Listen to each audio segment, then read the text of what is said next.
Today we are going to the Museum of Ice Cream, so let's go!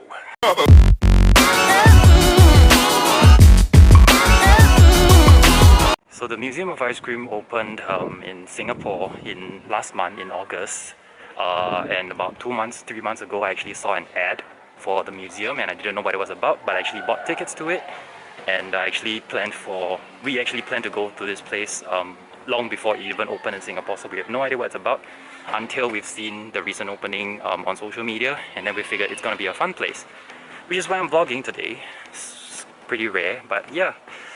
So let's go now, have some dinner before we head over. Our time slot is for 8 PM, the very last slot of the day.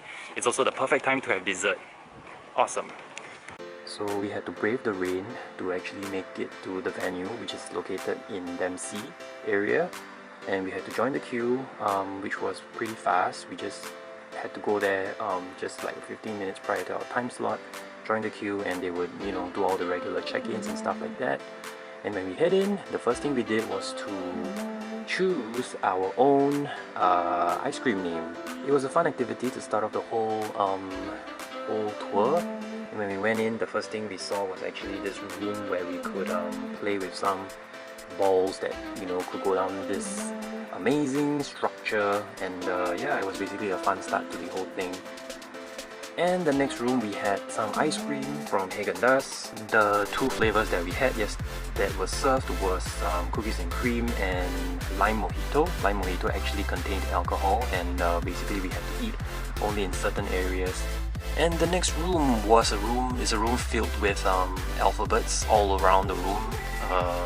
The walls were magnetic, so you could do whatever you want on the wall. And yeah, that was the fun part of that room. More ice cream in the next room. It's called Scream's Diner, and basically the ice cream that was served was a soft serve apple pie mixed with vanilla ice cream, and you could choose toppings of sprinkles or apple crumble, if I'm not wrong. It was pretty nice. It had very strong cinnamon taste, and there was a jukebox as well as like pink phones for you to, you know, take your IG photos. So yeah, it was a fun room. The second ice cream of the tour. The next room was an inflatable jumpy castle kind of room. Yeah, more for kids. We didn't really do much. We just walked past it, and then we walked through this trippy walkway, and we ended up in a place with more ice cream.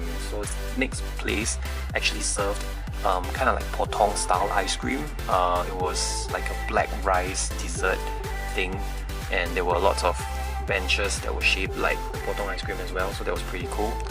And there was actually a secret hidden trippy room in the potong ice cream room. The next room had hanging fruits for you to basically play them like a swing. Just be careful not to hit into anyone, because we almost hit into this little kid that was just running all over the place. Parents, please look after your kids. And then there was basketball hoops and also more ice cream. So in that place you also had these old school unicorn playground kind of situation, more for kids, and IG photos. And we also had two different ice cream flavors there, wrapped in wafer.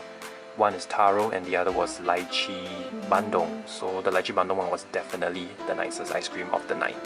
More trippy rooms. The next room was a light kind of room. Ice cream cones lighted in a lighter room. And then the next room was a banana place. It was just bananas everywhere.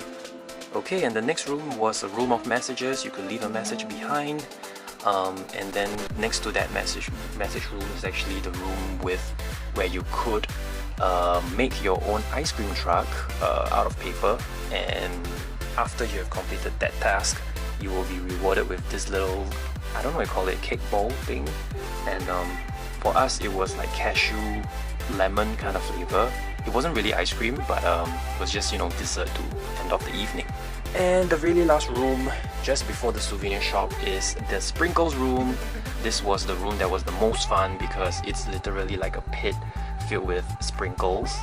And yeah, it was probably one of the most fun kind of room. Of course, before you go in, you have to take off your shoes, you have to be clean. There are sanitizers all around the place. So yeah. Alrighty, we are back home Yeah, that was basically it. The evening spent at Museum of Ice Cream. It was raining heavily, so when we reached there, it was quite a hassle. It was quite a difficult journey in because we had to walk in the rain and we were wet and everything. But I think overall, spending $44 per ticket was quite a good experience. The queue was managed quite well. We didn't have to queue for too long. We didn't have to squeeze with anybody. We had ample space to do whatever we want. There were kids running here and there, but it was fine. Some kids were crying, but they were not irritating, so I think it's fine. So anyway, it was a good trip. If you guys want to go, I don't know how long this museum is gonna last. If I do find out, I will put it here. And yeah, head over to the Museum of Ice Cream to have some fun and some ice cream. Bye!